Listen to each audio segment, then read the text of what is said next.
Alrighty, we're at Key Largo, Adams Cut, with a box of ballyhoo bait.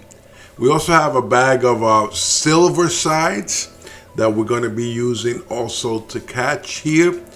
A tackle box, a little husky. I got this at Home Depot, and I set it up as a little tackle box precisely to fish from bridges or from land. And it's well stocked.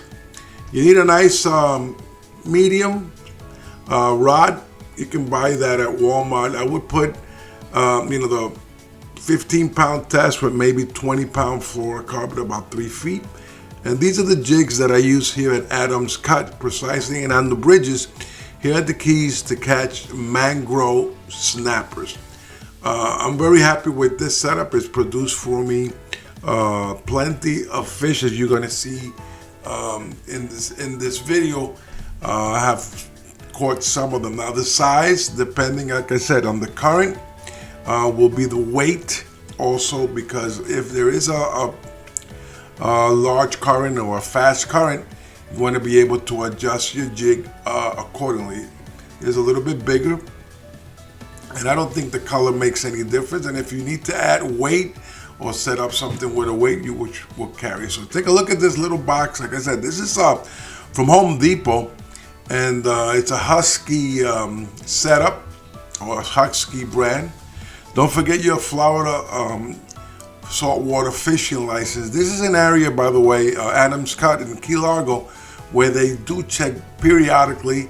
I don't think there's been one time, maybe one time, where I have not been checked by FWC at this location. So I do recommend that you do have your Florida fishing license, either the yearly one, or I think there's one that you can do for 1 day and you can fish.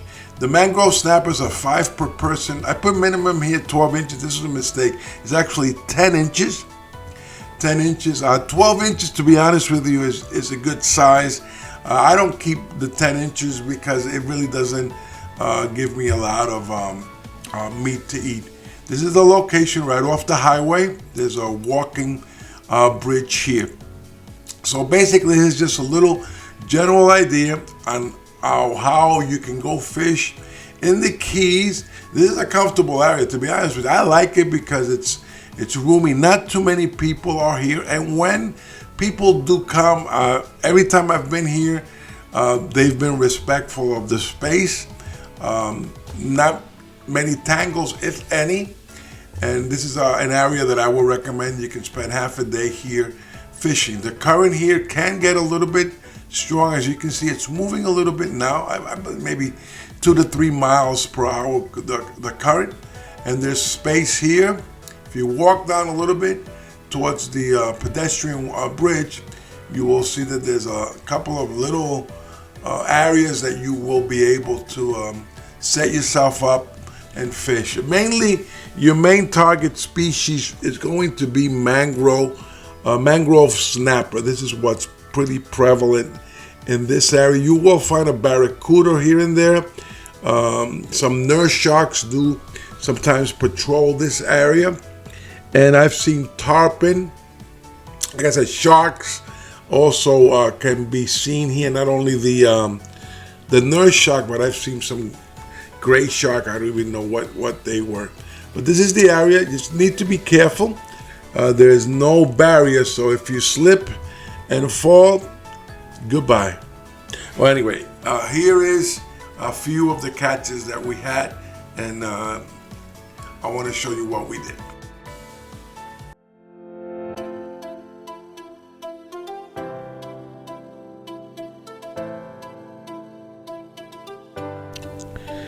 So pretty much immediately after we baited up, I think we baited up this one with some silver sides, we start catching the mangrove snapper. More or less I can tell when I catch one if it's going to be, at least 12 inches. So you're going to have some fun here.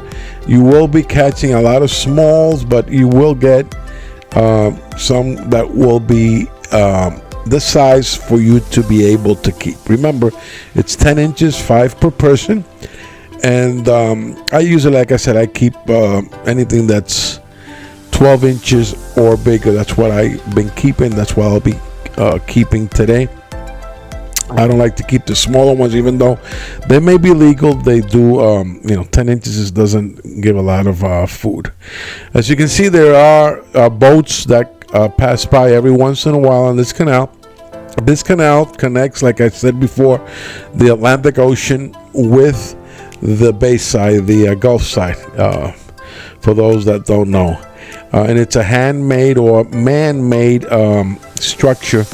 I'm going to have a couple of pictures of that I came across of how this looked before it was dredged and all the rocks were removed and made this canal to connect these two areas. There are areas in the Keys that do connect by nature. This actually was a man-made canal to connect the Atlantic with the bayside. Now, as you can see, my lens got a little bit dirty here. It did get, it was like, spent like an hour.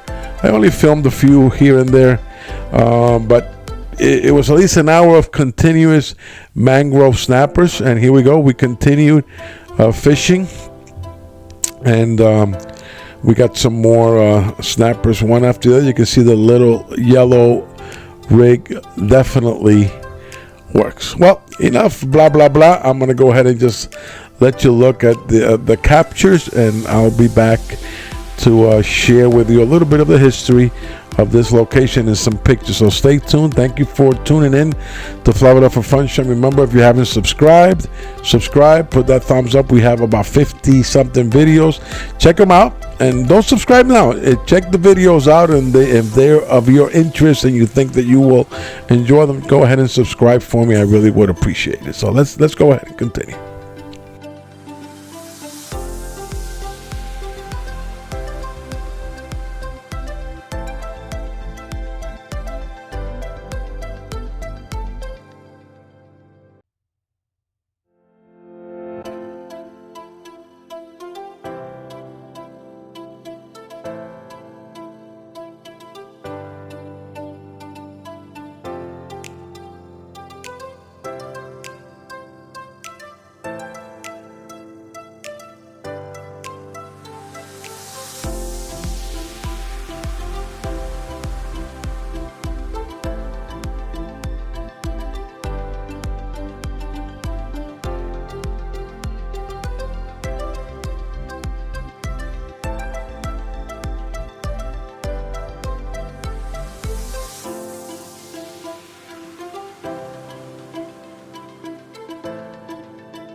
Alrighty, that's a lot of mangrove snappers coming in.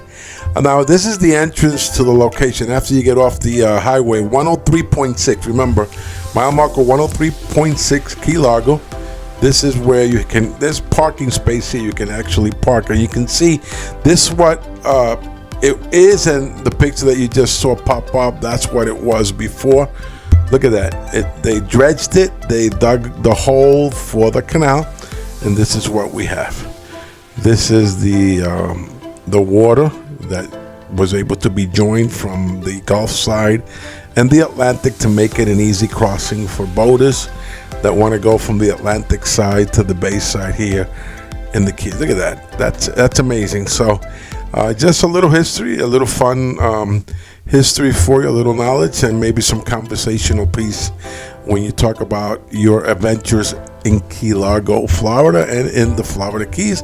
And we do have a whole bunch of videos that do cover fishing spots. Check it out in my channel, Fishing Spots in the Florida Keys. Well, Florida for Funshine, thank you for joining, for sharing this time with me. We're out.